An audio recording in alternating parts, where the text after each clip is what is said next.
How to deactivate Snapchat account temporarily. Hello everyone, welcome to the video. In today's tutorial, we're going to talk about how you can easily deactivate your Snapchat account temporarily. But before getting started, make sure to head down below to give this video a quick thumbs up and hit the subscribe button as well. Don't forget to turn on the bell icon to get notified about our latest upload. So the first thing you need to do is open up your Snapchat. And once you do so, you just want to head over to your profile section right here. Then from here, go ahead and tap on the gear icon on the top right corner. Scroll down until you see Help and Support. Tap on Help Center right here and wait for it to load. Now once you tap on Help Center, you can just tap on the search bar and it will suggest you this Delete My Account tab. Go ahead and tap on it.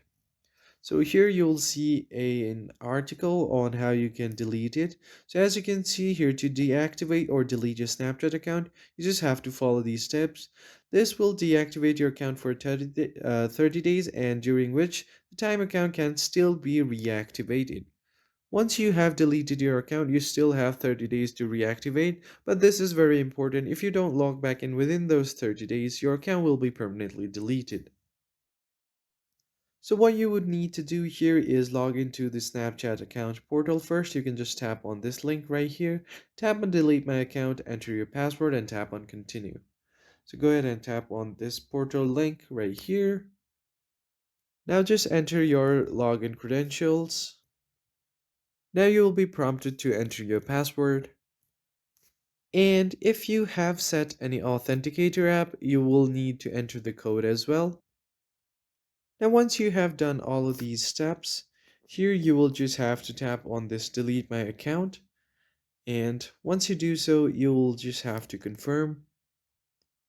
Here you will need to enter your password once again for verification purpose. After you have entered your password, just go ahead and tap on continue. And as you can see here, you will have an option to delete your account. So once you have done that, you just have to log back in within 30 days and you should be good to go. That's pretty much it. I hope you found it helpful. I'll see you on the next one.